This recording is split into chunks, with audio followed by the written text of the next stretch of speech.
అందరికీ నమస్తే. నా పేరు అబ్బగోని అశోక్ గౌడ్. నేను మెదక్, నిజామాబాద్, ఆదిలాబాద్, కరీంనగర్ ఎమ్మెల్సీ అభ్యర్థిగా బరిలో ఉన్నాను. దయచేసి 14 సీరియల్ నెంబరు దానిపైన మొదటి ప్రాధాన్యత ఓటేసి పట్టభద్రుల ఎమ్మెల్సీగా గెలిపించాలని పేరున నేను ప్రార్థిస్తూ ఉన్నాను. మరి ఇప్పుడు చూసుకున్నట్టయితే బీజేపీ పార్టీ అగ్రవర్ణాలకు చెందినటువంటి అంజిరెడ్డి గారిని, కాంగ్రెస్ పార్టీ ప్రస్తుతం తెలంగాణ ప్రభుత్వం తీసుకున్నట్టయితే ఆల్ఫోర్స్ నరేందర్ రెడ్డి గారికి ఇద్దరికి బీఫామ్లు ఇచ్చి ఎమ్మెల్సీ బరిలో తెచ్చడం జరిగింది. మరి బీసీలకు మరి పనికిరారా వాళ్ళు? మరి ఇక్కడ చూసుకుంటే ఇక్కడ కూడా వివక్ష అనేది కళ్ళకట్టుగా కనబడుతూ ఉన్నది. బీసీ సోదరులారా, ఇప్పటికైనా మీరు గమనించండి, మేల్కోండి. బీసీ ఉద్యమ నాయకులకు కనుక మీరు ఓటేసి గెలిపించుకున్నట్టయితే వాళ్ళు మీ వెంటే ఉంటారు. ఒకవేళ అగ్రవర్ణ వాళ్ళు పార్టీ నుంచి గెలిచినట్టయితే వాళ్ళు మన పక్షాన మాట్లాడతారా? అదొకసారి గమనించండి. నిరుద్యోగ సమస్యల మీద మాట్లాడతారా రూలింగ్ పార్టీలో ఉన్నవాళ్ళు? మరి నేను ఎప్పటి నుంచో అడుగుతూ ఉన్న వాళ్ళకు ఎన్నోసార్లు నేను డిమాండ్ చేస్తూ ఉన్నా, జాబ్ క్యాలెండర్ రిలీజ్ చేయండి.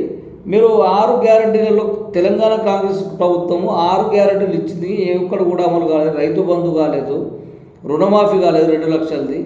మరి ముఖ్యంగా తీసుకున్నట్టయితే ఆడపడుచులది మరి వాళ్ళకు పెన్షన్స్ పెంచుతామని చెప్పారు. మరి వృద్ధాప్య పెన్షన్స్ పెంచుతామన్నారు, అది కూడా అమలు కాలేదు. మరి వికలాంగుల పెన్షన్స్ కూడా పెంచాల్సిన అవసరం ఎంతైనా ఉన్నది. మరి నిరుద్యోగులకు కావాల్సింది జాబ్ క్యాలెండరు. మరి 2 లక్షల ఉద్యోగాలు గెలవంగానే మరి ప్రకటిస్తామని చెప్పేసి ఇంతవరకు కూడా అది అమలు చేయకపోవడము, ఇవన్నిటికీ విఫలమైంది. అదేవిధంగా మనం మీరు చేపట్టినటువంటి సమగ్ర కులగణన చేపట్టి అందులో కూడా తప్పుడు తలకలు తీసుకొచ్చి ముఖ్యంగా ఈడబ్ల్యూఎస్ రిజర్వేషన్ పైన మీరు దృష్టి సాధించినట్టుగా కనబడతా ఉంది. కేవలం గత ప్రభుత్వం చేసిన తప్పుడు తలకలు మీరు చేసినట్టు కూడా మరి 9% తీసుకొచ్చారు వాళ్ళు, 3% లేనట్టు వాళ్ళని 9% తీసుకొచ్చి 17% చేశారు. మరి ఈడబ్ల్యూఎస్లో 17% ఉన్నట్టయితే మరి ఈడబ్ల్యూఎస్లో మరి బీసీలను, ఎస్సీలను, ఎస్టీలు కూడా కలపవచ్చు కదా. మరి కేవలం మరి అగ్రవర్ణాలకే మరి దాంట్లో ఇస్తున్నారు ఎందుకు? మరి అదేవిధంగా మీరు మళ్ళీ కులగణ రిసర్వే చేయిస్తామంటారు. చేయించిన తర్వాత కూడా ఆ పార్లమెంట్లో కూడా ఆమోదం తెలిపాలి. మరి అక్కడ కూడా మొన్న ఈటెల రాజేందర్ గారు ఏమంటున్నారంటే మరి కులగణన అనేది జరపమని చెప్పి వాళ్ళు అంటున్నారు. మేము ఇక్కడ నుంచి 2 పార్టీలకు హెచ్చరిస్తూ ఉన్నాము. మీరు ఖచ్చితంగా ఒక కీలకమైన అంశాన్ని తీసుకున్నారు కాబట్టి, దాన్ని పరిగణలోకి తీసుకున్నారు కాబట్టి ఇది చట్టసభలో ఆమోదం తెలపాలి. పార్లమెంటులో అంగీకరించకపోయినట్టయితే తెలంగాణ ఉద్యమం ఏ విధంగా జరిగిందో బీసీల ఉద్యమం కూడా అదే విధంగా రాబోయే కాలం జరుగుతుంది. ఎందుకంటే బీసీ కులాలలో అనేక అనాగరిక వర్గాలు ఉన్నాయి.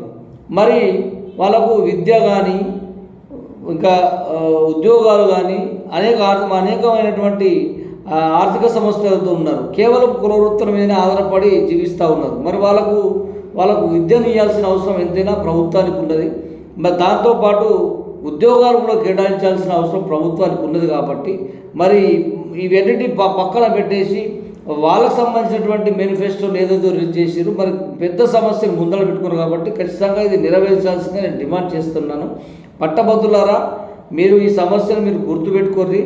నేను ఒకవేళ గెలిచినట్టయితే మీ పక్షాన్ని నిలబడి ప్రశ్నించే గొంతుగా మారుతారని సందర్భంగా తెలుపుకుంటున్నాను. మరి ఇకపోతే ఏ ప్రభుత్వం వచ్చినా కూడా బీసీల పక్షాన ఎన్ని ప్రభుత్వాలు మారినా కానీ బీసీల రాతలో మారట్లేదు. మరి దీనికోసము నాకు ఒక అవకాశం ఇవ్వాలని ఈ సందర్భంగా తెలుపుకుంటున్నాను. ఎందుకంటే బీసీలది ఇప్పుడు ఉద్యమం తీవ్రత రూపంలోకి రాబోతుంది. కాబట్టి పెద్ద స్థాయి పదవులలో మన బీసీ నాయకులు ఉన్నట్టయితే మనకు కొంచెం అడ్వాంటేజ్ ఉంటుంది. మరి ఎవరికి పదవులు అప్పయిపి మళ్ళీ మనం చేతులు కట్టుకునే స్థాయికి రావద్దని మీ యొక్క బీసీ బిడ్డగా నేను మేమందరినీ నేను తెలియజేసుకుంటున్నా. రాబోయే కాలంలో మన రాజ్యాధికారం మన చేతుల్లో ఉంటుంది. మళ్ళీ అదేవిధంగా స్థానిక సంస్థ ఎలక్షన్లలో కూడా బీసీ నాయకులు ముందు రావాలా, పోటీ చేయాలా, మన సత్తా ఏంటో చూపిద్దాము.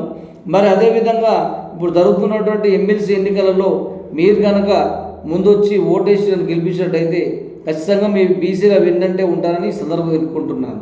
జై బీసీ.